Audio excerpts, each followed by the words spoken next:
Welcome back to Truly Force-Free Animal Training. So today we're going to start doing an introductory of Leave It. I oftentimes see people walking their dogs and they're sniffing something and they're saying, leave it, leave it, leave it, leave it. But a lot of times nothing happens when they say that. And that's oftentimes because people don't actually teach their dog leave it. They just expect that somehow they're going to figure out what leave it means. They may over time, but you're much better off if you actually teach them what the word means, because then they know exactly what you're talking about. It would be like if somebody was trying to teach you about, what a chair is in another language, but they just kept saying that word, chair, chair, chair, but not showing you this is the chair. This is what that word means. So we don't want to make the mistake of just assuming our dogs know what we expect them to say. Percy knows I've got some treats here, so this is good that he's getting really interested because we're going to start Leave It. So I have some treats in here, my hand. I am going to let Percy sniff my hand, and the moment he looks away, he's a little disinterested, I'm going to click so he knows that that's the behavior I want, and I'm going to give him a treat. Some people, give treats from another hand. I find it's just as effective to give it out of the hand that has the treats. It doesn't seem to matter. But if your dog seems to be getting a little confused, you might use an opposite hand to give them the treat. So here we go. We'll show Percy. So I've got some treats in here. He's just going to sniff it. I'm just going to keep my hand where it is. So if you saw, he just pulled his head back just slightly.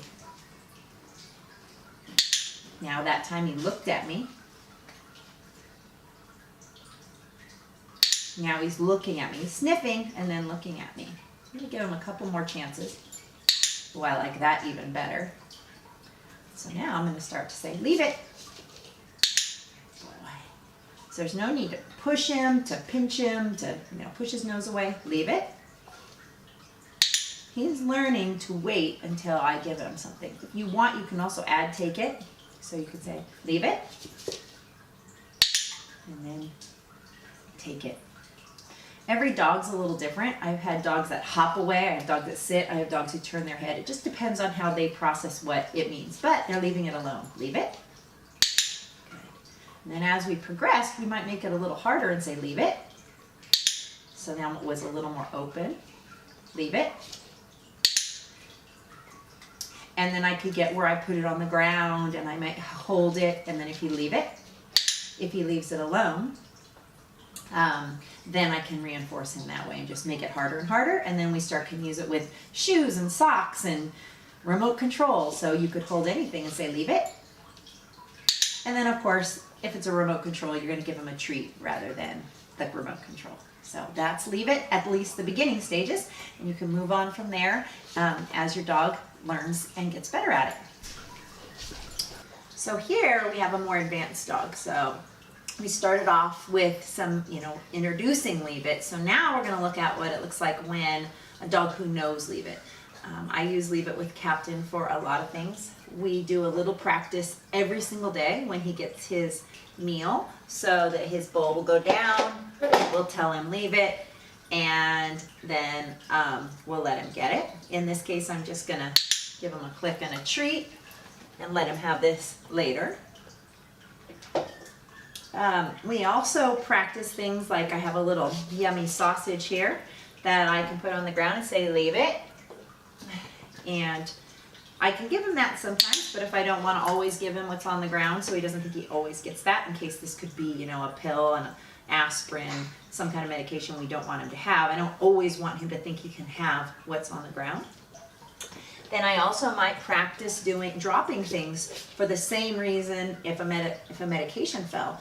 I had a situation once when I opened the refrigerator and some glass fell out on the floor and shattered, and my dogs came in, and I was able to tell them leave it, and they all just stayed, and I was able to clean up the glass without having them get into it. So this is a good thing to keep practicing and making harder and harder. So in this situation, I could drop this and say, leave it, and then give it to him, or I could give him the sausage if I wanted.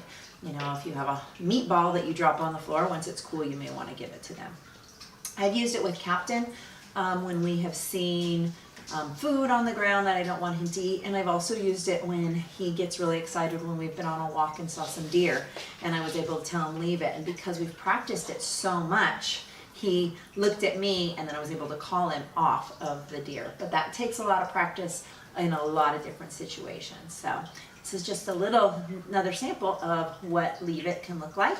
Occasionally you might even go, leave it, and then you can tell them, take it, okay, good boy. And that way they get both as a practice and they learn how to listen to both. So that gives you a little more